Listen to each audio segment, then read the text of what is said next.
When did you watch your sibling's ego get completely destroyed in real time? My phone buzzed with a text from my lawyer as I walked into Sunday dinner. Congratulations, the Samsung contract is finalized. $2.8 million. I slipped the phone back into my pocket and sat down across from my brother Saul, who was already holding court about his latest app development milestone. Speaking of business, how's the consulting thing going? Saul asked, cutting his steak with surgical precision. His tone carried the same energy as asking about a child's lemonade stand. What followed was the same humiliating ritual that had become our family tradition. Mom immediately jumped in to praise Saul's 3 new clients this week, beaming at him like he had cured cancer. When I mentioned my business was building momentum, Saul leaned back with that familiar smirk and pointed out I'd been saying that for 2 years. Dad nodded thoughtfully and suggested I consider returning to corporate work for steady income. There was no shame in admitting when something wasn't working, he explained with gentle patience. My jaw clenched, but I kept my voice level, insisting I was committed to making this work. Committed? Saul laughed. You've burned through your savings. You're living in that studio apartment, and you're still talking about making it work. This isn't commitment, this is denial. The attacks came in waves after that. My grandmother patted my hand sympathetically and suggested Saul could give me a job at his company, starting at the bottom to learn properly. The condescension hit like a physical blow. I felt my face flush, but forced myself to take a slow breath. Saul's voice rose as he pointed out my 12-year-old Honda and my lack of real vacations in 3 years. He turned to our parents to suggest someone needed to have an honest conversation with me about cutting losses. Mom's expression softened into pity as she explained they just wanted what was best for me. Saul's company was doing so well, and I was still experimenting. Experimenting. Saul seized on the word and leaned forward. That's exactly what this is. Playing entrepreneur while the rest of us are building real businesses with real revenue. He launched into his theory about what separates successful people from dreamers,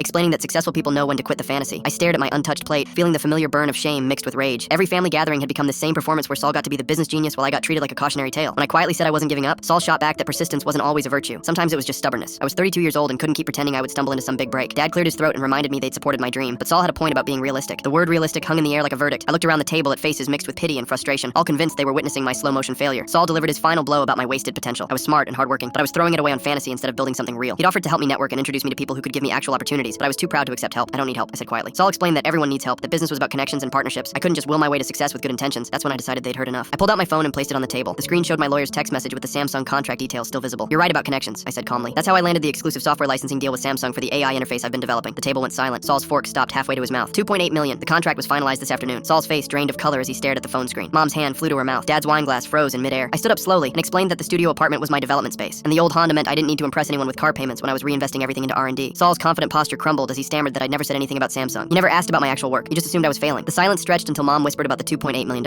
I nodded and mentioned the royalties plus 3 other companies bidding for licensing rights. I looked directly at Saul. I guess we have different definitions of realistic. Saul's face flushed red. He opened his mouth twice, but no words came out. The brother who had spent 2 years treating me like a charity case was now staring at someone who had just signed a deal worth more than his entire company's annual revenue. I picked up my jacket. I should go. I have calls to make about the expansion. As I walked toward the door, Dad quietly asked why I hadn't told them. I paused at the threshold because I wanted to prove it to myself first, not to you. The last thing I saw before leaving was Saul still staring at the empty chair where I had been sitting, finally understanding that his little brother had been building an empire while he was giving lectures about failure.